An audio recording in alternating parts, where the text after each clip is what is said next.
This has been nearly a decade-long fight for you. It has. And now it's all changed in the last 24 hours. Now that you've had time to reflect on it, how do you feel? I feel remarkably good for all of those people whose lives have been affirmed and are being able to live their lives out loud and do things that, frankly, you and I and so many millions of people at home that are watching take for granted, and that is to fall in love and say, I do.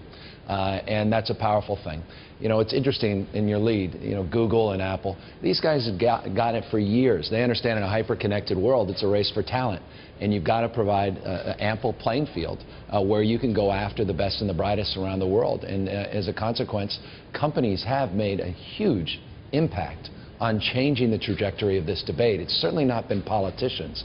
It's been the advocacy community, politicians coming late, but public opinion beginning to shift when corporate leaders have stepped up and stepped in and said, wait a second, this is about our ability to compete on an international stage. Google, Apple, Microsoft, Amazon, Facebook, all of them wrote a brief to the Supreme Court supporting gay marriage. You know, beyond talent, why do you think these companies got so involved? I think I fundamentally think, I mean, just in their fiduciary responsibilities to their shareholder, it's about not just attracting talent, but retaining talent.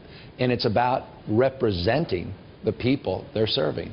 And so I think a Stanford professor said yesterday it was a marketing ploy. Yeah, not a chance. You know, I'll tell you, and without talking too far out of school, I remember in 2004 where no one was running to my defense. Certainly people not in my party, the Democratic Party, was running away from what we did in 2004. Larry and Sergey at Google were there front and center early on, taking hits, not because of marketing, not because someone said it's a smart political thing to do.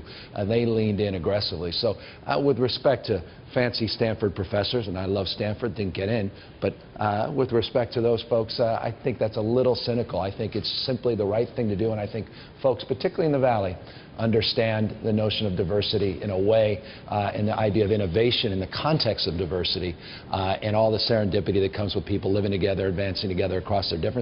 They understand that's the innovative spirit. I know Apple and Microsoft also were particularly out front on the benefits issues. I'm sure you had conversations with a lot of these companies over the last decade. Does any company or any personalities stand out to you? Yeah, I know, it's remarkable. You know, it wasn't that long ago. In 1996, there was not one state in America that provided domestic partnership benefits, let alone civil unions or gay marriage. San Francisco really took the lead on domestic partnerships, and we had some really interesting debates with some of the biggest companies in the world, notably United Airlines, and whether or not they would accept domestic partnerships, quote unquote, doing business with San Francisco at our international airport.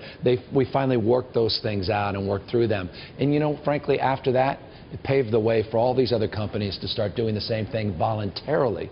But it did take a little bit of prodding early on to start providing some baseline benefits, and eventually these companies got it because these companies are led by their talent and led by their workforce and their frontline employees, and they were the ones saying, hey, we need to step up. And the power of Silicon Valley does seem to be expanding. We're seeing it with gay marriage. We're seeing it with immigration reform. How would you compare the power that Silicon Valley has in Washington today to the power it had a decade ago when you started this? Well, I think in the past they've exercised their moral authority by just stepping up in debates, you know, one-off. Now you're seeing the formalization of strategies, and notably with the work that Zuckerberg's doing and others to really step up, not just on immigration. I imagine the next iteration is going to be education, which is the dominant issue, I think, for this country to be able to outcompete, not just against cheap labor, but cheap genius around the rest of the world.